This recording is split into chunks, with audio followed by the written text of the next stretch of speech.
Sadiku. Edelleen Akon Sadiku.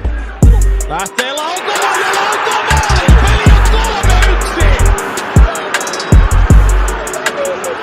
Onnistuu tehdä ja siinä myöskin onnistuu sitten lähtee yksi hyökkäys Akon Sadiku. Pääsee rynnistämään boksiin sisään, pääsee rynnistämään maalintekopaikkaan saakka ja pelaa hieno. Sekä Sadiku molemmat Ropi vaihtoehtoina ja kohti Sadikua syöttää ja Sadiku nostaa. Ja se on viimeinen niitti. Se on viimeinen niitti.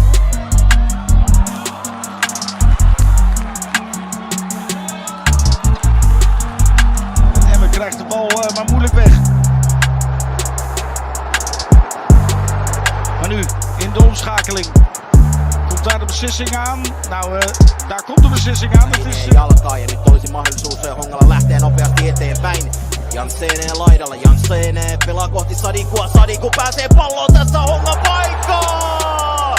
Ja Voutilainen vieressä on Sadiku vielä laskottaa, Pikku Teppi! Kyseessä Ruumisaaren päätöskierroksella.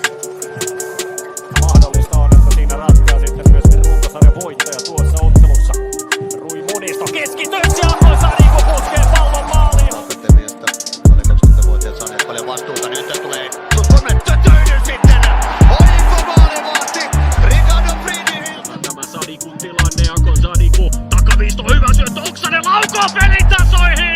Kanssa hyvä pystypallo Modestulle. Sadiku on keskustassa, sinne pelaa Modestu. Sadiku jatkaa ja Honka siirtyy 2-0 johtoon. Olipa hienosti pelattu. Akon Sadiku.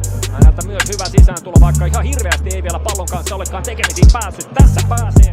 Oksanen pitää hyvin tasapaino. Saa pelattua pallon eteenpäin. Ääneen nyt kuitenkin Honka jatkaa myllytystään. Voutilainen paha laukaus ja nyt onnistuu! Veps laittaa linjan taakse, Modestu palloon, Modestu 16 sisällä, pallo keskittää, siinä on paikka, ja Akon Sadiku siirtää Hongan 2-1 johtoon.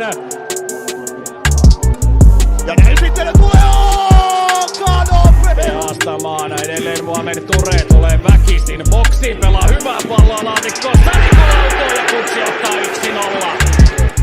Postoje i mogućnost kakva greška i evo Välissä Akon Sadiku irtopalloon. Sadiku yksin aika montaa pelaajaa vastaan, saa vielä vasurille vetopaikan.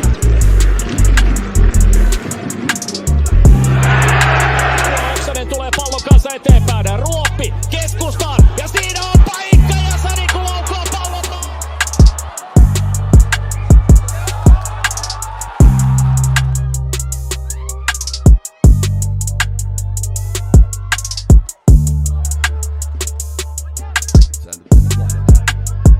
Väärinpäin jo itsellään, siellä on toki toisella laidalla ja Kupsi pääsee siitä iskemään 1-0.